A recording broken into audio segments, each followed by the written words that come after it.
ఇవాళ నేను tasty tea తాగాను. చాయ్ చాలా బాగుండే. అంత బాగా రావడానికి రీజన్ ఇదిగో ఈ కొబ్బరి చిప్పే. నిజం. దీంట్లో టీ పెట్టడం అనేది నేను చాలా వీడియోస్లో చూశాను. చాలా డేస్ నుంచి నేను ట్రై చేద్దాం అనుకున్నా, బట్ కుదరలేదు.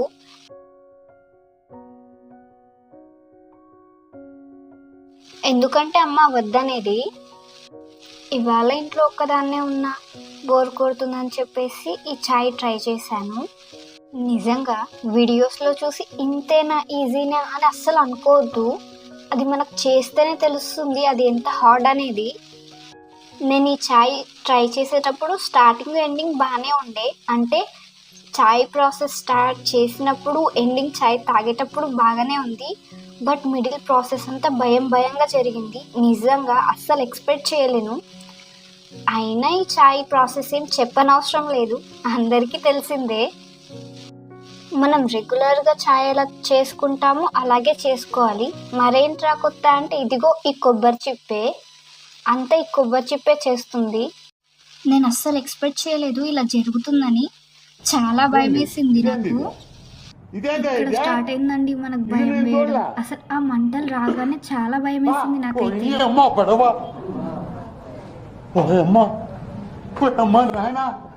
స్టవ్ ఆఫ్ చేసినా ఆగలేదు.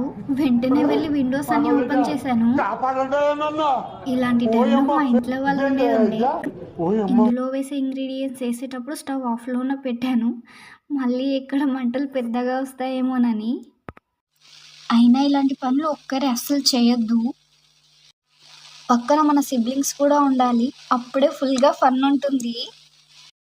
ఈ టైంలో మా చెల్లి ఉండేది ఉంటే ఆ మంటల్ని చూడగానే రూమ్ నన్ను వదిలేసి పరిగెత్తేది. అయినా నేనే కాస్త ధైర్యవంతురాలి కాబట్టి వాటిని ఆపగలిగాను. లేదంటే ఇద్దరం కలిసి పరిగెత్తుదుము.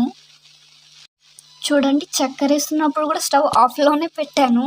మరి అంత భయపెట్టింది స్టార్టింగ్. ఈసారి కొంచెంగా మంటలు రాగానే స్టవ్ ఆఫ్ చేశాను. మళ్ళీ ఎక్కడ పెద్దవైపోతాయో అని. స్టవ్ ఆఫ్ చేయగానే పొగలు చూడండి ఎంత బాగా వస్తున్నాయో. చూస్తూనే ఉన్నా, పొగలు చాలాసేపటి వరకు వచ్చాయి. ఇంకా నాకు చూసి బోర్ కొట్టేసి నేను వాటితో కాసేపు ఆడుకున్నాను. నేను చాలా వీడియోస్లో చూశాను, కానీ ఎవరు ఇలా మంటలు రావడం కానీ పొగలు రావడం కానీ చూపించలేదు. అందుకేనేమో నాకు చాలా భయం వేసింది. భయం వేసింది లేండి, అప్పుడప్పుడు ఇలాంటివి ట్రై చేస్తుండాలి. పొగలు రావడం తగ్గగానే మళ్ళీ స్టవ్ ఆన్ చేశాను. షార్ట్స్లో చూసి 1 మినిట్లో అయిపోతుంది, చాలా ఈజీ అనుకున్నా. అస్సలు కాదు, చాలా హార్డ్, కొంచెంగా డేంజర్ కూడా. అయినా ఏది కళ్ళతో చూసినంత ఈజీ కాదు, చేస్తేనే తెలుస్తుంది. అయినా కష్టే ఫలి అన్నారు పెద్దలు. ఇంతలా కష్టపడ్డందుకైనా టేస్ట్ బాగా వస్తుందని ఎక్స్పెక్ట్ చేస్తున్నా. అయినా ఈ చాయ్ మంచిగా అయి నా చేతికి వచ్చేంత వరకు నాకు నమ్మకం లేదు ఇది సక్సెస్ అవుతుందని. ప్రతి స్టేజ్లోనూ ఫ్లాప్ అయ్యే లక్షణాలే కనిపిస్తున్నాయి, కానీ సక్సెస్ అయ్యే లక్షణాలు అయితే కనిపించట్లేదు. ఇది హిట్ అయినా ఫట్ అయినా మనం మాత్రం ఆ టీ తాగడానికి చాలా ఎక్సైటెడ్గా ఉన్నాము. అయినా కొబ్బరి చిప్పలో టీ చేయడం వల్ల అనుకుంటాను ఎంత ఈజీ ప్రాసెస్ అయినా లాగ్ అనిపిస్తుంది. ఇంతసేపు వెయిట్ చేసినా ఏమనిపించలేదు, కానీ ఇంకా సేపట్లో టీ రెడీ అవుతుంది అంటే అసలు వెయిట్ చేయలేకపోతున్నాను. అయినా ఈ కొబ్బరి చిప్పలో టీ కోసం ఇప్పటి నుంచి కాదు ఎప్పటి నుంచో వెయిట్ చేస్తున్నా. ఇలా జరుగుతుందనేనేమో అమ్మ వద్దంటూ వచ్చింది.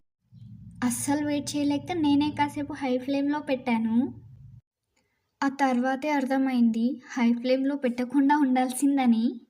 నాకు అనిపిస్తూనే ఉంది ఎక్కడ చాయ్ పొంగిపోతుందో అని. అందుకనే నేను ముందే స్టవ్ ఆఫ్ చేసిన. అయినా సరే అది ఏదో తేడాగా ఉందేంటి.